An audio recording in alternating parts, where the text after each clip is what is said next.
up guys, Shelby K here and welcome to the first video in my New Year's series. I'm going to be doing this series on my channel where I'm going to be uploading every day from today, the day after Christmas, until New Year's Day. So you will be getting 7 videos all about organizing, planning, getting your life together so that you're fully prepared to go into 2020. So today for the first video, we are going to be talking about how to actually set goals. In today's video, I have 5 tips for you guys about how I set goals and how I think is an efficient way to go ahead and set goals so that you can actually achieve them. So if you guys are excited for this series and you want to get organized and ready for 2020, be sure to hit that subscribe button if you're not already subscribed and turn on the little notification bell so that you're notified every time that I upload. As I said, I will be uploading every day between now and New Year's Day, so be sure to come back for more videos. Also check out my Instagram. That's where I'll be doing a lot of updates and stuff for you guys. And without further ado, let's go ahead and get into the tips. So the first tip on how to set goals that I have for you guys is to word vomit everything that you want. Take out a piece of paper and just write down everything that you want with your life. What do you want for your life in general? What do you want in the next couple days? What do you want in the next couple months? What do you want within the next year, 3 years, 5 years, whatever, it doesn't matter. Write down every little thing that you could think of that you want out of your life and put it down on a piece of paper. This helps to kind of organize your thoughts and really kind of help you think about what is it you really want, and so you can kind of see, okay, I want that. I didn't really think about that before. Don't think about it too much, just literally write down whatever comes to mind. As I said, this really helps to work out your wants, your desires in life, and then you can kind of cut it down from there. My second tip is to then take that and then identify what your values and your priorities are. Obviously, you want your goals to mean something to you. You want them to align with the type of person that you want to be or that you are striving to become. So I think it's really important for you to identify what do you value, what do you prioritize, what kind of person do you want to be. I think a good way to do this is to kind of visualize your higher self. You guys know who Tori Disimone is. If you don't, I'll leave a link to her channel down below. And she actually has a podcast, which I will also link down below. I'll link to the episode, where she talks about writing down everything that your higher self would do. What is your higher self eating? What is your higher self doing? What are they reading? What are they consuming? That kind of thing. I think that can be really helpful in identifying your priorities and your values, because it makes you think about, okay, if I were the best version of myself, what would I be doing? What would I be valuing? I think this is a very useful tool when you're trying to identify your values, because it kind of helps you align with that person that you want to be. I think it's also important when you are doing this to identify what you really want to value and what you actually do value over what you think you should. If you're not a person who, wants to be vegan, don't feel like you should be vegan because that's the trendy thing to do now. Write down what you actually feel that you value and what you feel down deep in your core that is important to you. Don't worry about what everyone else is doing.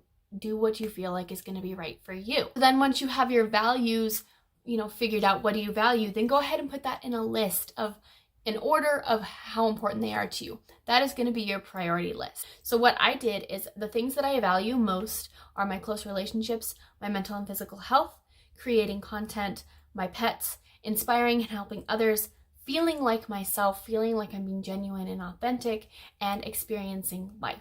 So then I actually crunched that all down into 4 different categories, and those categories in order of what my priorities are going to be are myself, because I have not been prioritizing myself and I really want to prioritize myself more this year, my relationships with the people that are close to me, including my pets, life experiences and just having fun and experiencing life, and then creating and working on my business.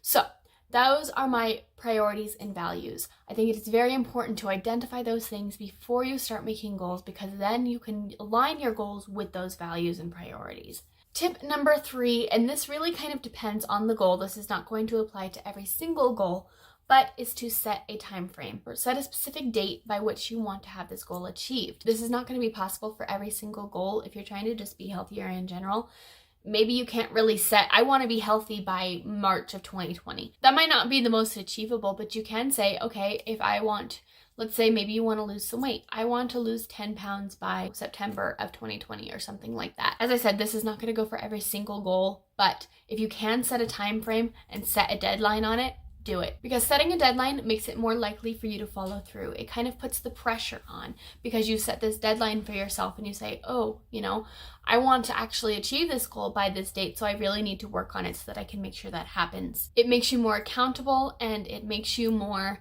likely to actually follow through. If you can, even tell that deadline to someone else. Put it on someone else so they can hold you accountable. Tell your girlfriend, your boyfriend, your sister, your mom, your teacher, your boss, I want to reach this goal by this date, so then they can check in with you and see where you're at and kind of keep putting the pressure on you in a good way, a good healthy way that's going to actually push you to achieve that goal that you want to achieve. Number 4 is set out and lay out the specific steps that you need to take to reach that goal. Break it down into bite-sized chunks. Going back to the wanting to be healthy. How are you going to get healthy? What are you going to eat? What are you going to do? Are you going to go for walks every day? Are you going to go to the gym every day? Are you going to start taking exercise classes? Are you going to start making your meals at home? Are you going to order HelloFresh boxes? What are you going to actually do to make that goal achievable? Breaking it down into these pieces makes it less daunting, but it also you get an action plan going. And when you have an action plan going, it makes you more likely to achieve that goal because you actually have something to follow. You're not just saying, okay, I want to achieve this goal, let's do it. That is something that I have done in the past a lot, especially when it comes to getting healthy, is I'm like, oh, I'm just gonna, try to eat healthier. I'm gonna try to go to the gym, a couple times a week. But this year I'm actually going to be setting out specific things. I'm going to meal plan. I'm going to set out what days I'm going to the gym and what I'm doing, that kind of thing, to kind of make it more achievable so that I actually have a set plan and I'm not just kind of winging it, because that hasn't been working for me. And the more specific you can get with these little bite-sized pieces, the better. As I said, if you can say that I'm going to go to the gym Monday, Wednesday, Friday, Mondays I'm going to do cardio, Wednesdays I'm going to do leg machines, and then Friday I'm going to do, weights or something like that. And then even get further into that. Exactly what exercises are you going to do on those machines? How long? How many reps? That kind of thing. Actually get down. The more specific you can get down, the more successful it's going to be. And then finally, my 5th tip for setting goals for 2020 is to actually write down your goals. Don't just keep them in your head, because then they're just going to get lost in all the other thoughts that you have. You have 10 million thoughts a day and they're just going to get lost and you're going to forget about them. If you write them down and put them somewhere that you are going to see them every single day or see them multiple times a week, it's going to remind you what you are actually trying to achieve. It's going to keep it fresh in your mind, and it's going to make it easier for you to actually remember that you want to achieve that goal. Also, if you're writing it down, whether it's in a journal or a piece of paper or a whiteboard that you put up on your wall or a sticky note or somewhere, wherever it is written, write it in your phone, make it your phone background, whatever. If you have it written down, it's easier to check back in with those goals and reevaluate. I like to do a check-in every few months. Where am I at on my goals? What is working? What is not? What can I do to fix it? And having those goals written down makes it a lot easier. I don't have to sit here for hours and try to remember, okay, what were my goals for this year? They're written down and I can actually check back in with them. I think writing it down is so important. It's almost impossible to achieve goals without having them written somewhere where you can look at them, you can reference them, you can have a reminder that that's what you're trying to achieve. So those are all my tips. I hope you guys found this helpful. I really want to do more organizational and motivational stuff like this. So if you guys enjoy, please let me know. As I said, be sure to subscribe if you haven't already. As I said, I'm going to be uploading every single day between now and New Year's Day. As always, I thank you guys so much for watching, and I will see you all in tomorrow's video. Bye guys.